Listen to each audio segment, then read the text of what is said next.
So Milo Yiannopoulos is suing Simon & Schuster because they canceled his book deal last February. He'd already pocketed, I think, like 250 some odd grand as an advance. And there was a video that came out where Yiannopoulos was endorsing sex between younger boys and older men.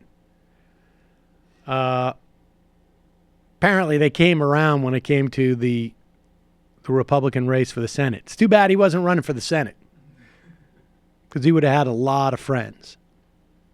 So he sued Simon & Schuster for $10 million of breach of contract. But part of the case, Simon & Schuster in discovery had to submit documents that included the original transcript that Milo Yiannopoulos had submitted and all the corrections and comments that came back. Some of the publisher's notes say that Yiannopoulos needed a stronger argument against feminism than saying that they are ugly and sexless and have cats. Another chapter needed a better central thesis than the notion that gay people should just go back in the closet. There are other comments. But throughout the books, your best points seem to be lost in a sea of self-aggrandizement and scattershot thinking. And careful that the egotistical boasting doesn't make you seem juvenile. Okay. Wait, here's another one. Oh, sorry. All right. Go ahead. I want to keep going through these, and then we can talk about it. Yeah, go ahead. Sorry. Add something like this. Only less self-serving is one comment. Or citations needed. Do you have proof of this? Unsupportable charge. And cite examples. Or delete irrelevant, superfluous ethnic joke. The phrases like two-faced backstabbing bitches diminishes your overall point. Unclear, unfunny, delete.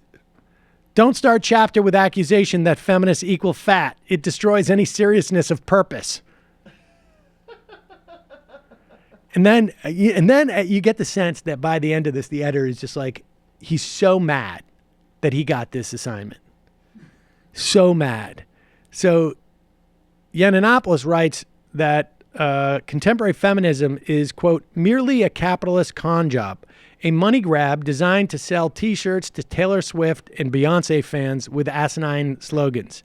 And then the editor responds, quote, like your Milo swag. And then at one point, Yiannopoulos calls for lesbians to be thrown out of academia.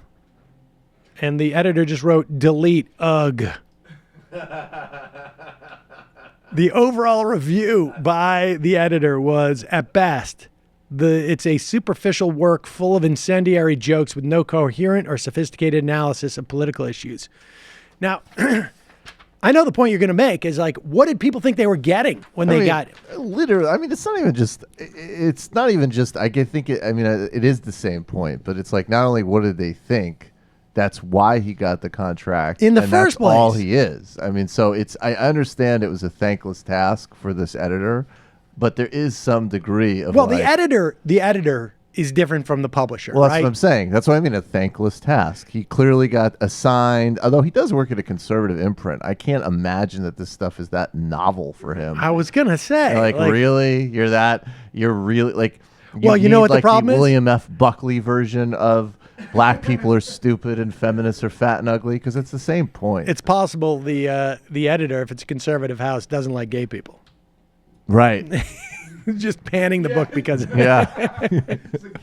It's a gay bash. Really funny homo. But and apparently there was data that was released in the deposition that showed Yiannopoulos' claim that the book had sold 100,000 copies in its first few days.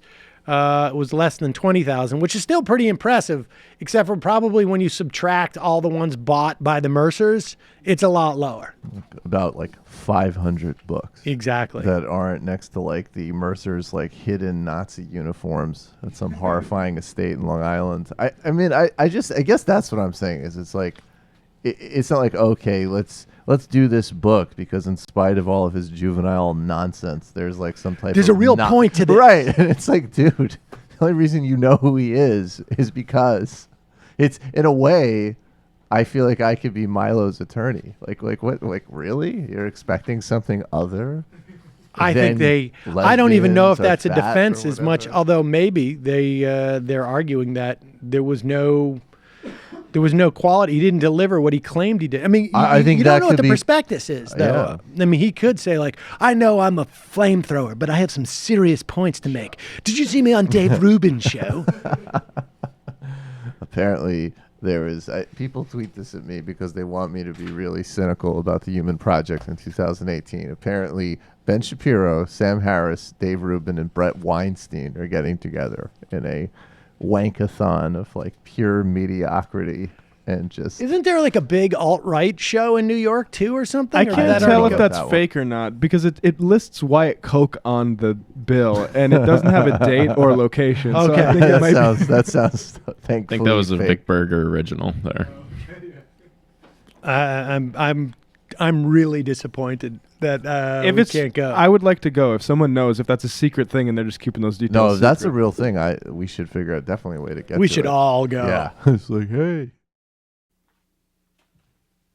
Hi, folks. Sam Seder here. We still need your help on our Patreon page. YouTube ads have come back, but not nearly as much as we had before. So if you can help us out, any little bit helps. Head over to our Patreon page right at this URL, and you'll help us keep helping you by making videos